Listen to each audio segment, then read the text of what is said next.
another Bible lesson. Last week we finished up talking about Joseph, and today we are going to start our first lesson on a person whose life is similar to Joseph's in many ways, and this person's name was Daniel. Now I know you all probably recognize that name from the story of Daniel in the lion's den, and we're definitely going to get to that part of Daniel's life, but there is so much more to Daniel's story. Daniel's story starts off when he's in a foreign country. He's in a different country called Babylon, and Babylon is ruled by King Nebuchadnezzar. And something you need to know about Babylon and its king and its people is that not only do they not believe in God, but they actually worship false gods. They worship statues. They worship things other than the true God. But we are going to hear about how even though Daniel and some of his friends, the other Hebrews, were surrounded by people who were completely different than them, people who didn't even believe in God, let alone worship God, we're going to hear about how Daniel and his friends were never once unfaithful to God, and how Daniel completely trusted God, and how God blessed Daniel over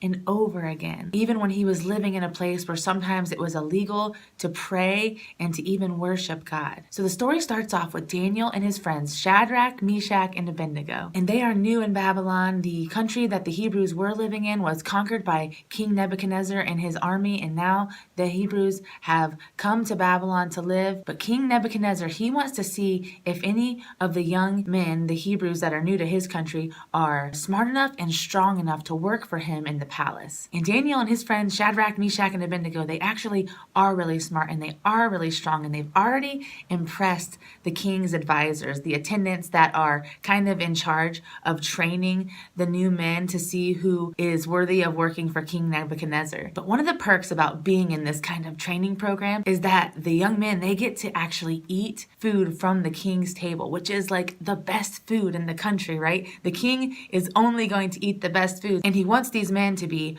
really strong, and he wants them to be able to learn about all their traditions, and he wants them to be really wise because he wants them to work for him. So he wants the best men, so he's going to feed them the best food. But there's one problem. Don't forget that Daniel, Shadrach, Meshach, and Abednego, they are Hebrews. They're not from Babylon. And the Hebrews have very strict rules about the food they eat. And sure enough, the food that King Nebuchadnezzar is providing for these guys is food that is completely forbidden for them to eat. And so Daniel and Shadrach, Meshach, and Abednego, his friends, they don't want to disobey God in any way, even with the food they're eating. Even though they're in another country and they're training under the people from Babylon, they're not going to conform to their ways. So they tell the attendant in charge of the training that this food from the king's table, it's very generous of the king to share his food with us, but this is actually food that we cannot eat. We would rather just have vegetables and water because we do not want to sin against our God by eating this food that is forbidden to us. And the king's advisor, Nebuchadnezzar's advisor, says, I can't do that.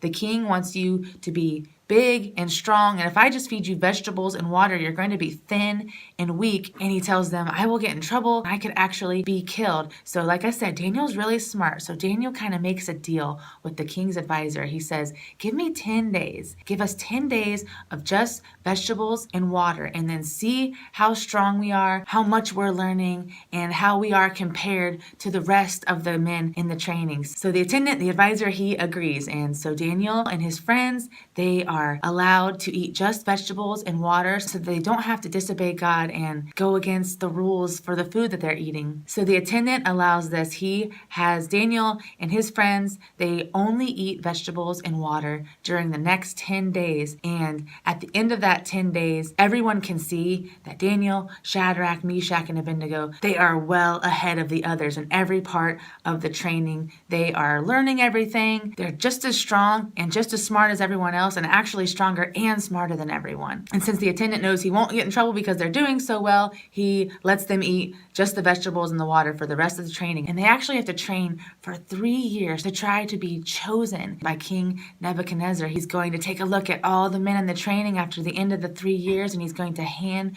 pick who he thinks is the best, who has done the best job, the wisest, the smartest, the strongest men. So Daniel and his friends, they continue all this training. They are learning the evil ways of the Babylon people. And although they're doing this and they are trying to get these high positions in the king's court, they have never forgotten who they are. They haven't sinned against any of God's laws the entire time. And because of this, God blesses them. They are above and beyond everyone else in the training program. And at the end of the 3 years, King Nebuchadnezzar, it's obvious to him that these 4 are the guys that he wants. And he appoints them to serve in his government. And he gives all of them very important jobs. And Daniel gets a ranking even higher than Shadrach, Meshach, and Abednego. Daniel is put in charge of all of the wise men in King Nebuchadnezzar's court. And I'm going to go ahead and stop the story there for today. And this part of the story is so important because even the little things like what they were eating, it would have been so easy for Daniel, Shadrach, Meshach, and Abednego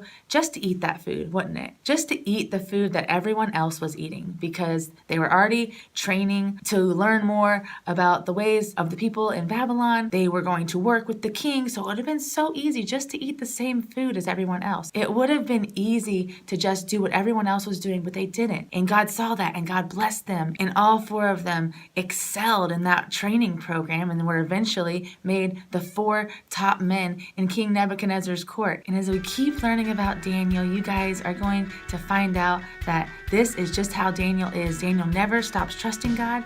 He never stops obeying God no matter what is going on around him. And that's why I feel like it's so important for us to talk about Daniel and learn more about him. And I will continue the story next week. And I will also see you guys this Sunday for our next lesson on under construction. We're going to be doing something a little bit different this Sunday. We are going to have the kids lesson be a part of our regular live stream service. It's going to be at the beginning of the service. And if you guys come here in person, either at the 9 a.m. or the 11 a.m. service, the lesson will actually be up on the screen if you are here at church. So I'm really looking forward to that, and I hope that I get to see some of you on Sunday, and I really love and miss all of you, and I'll see you next time. Bye.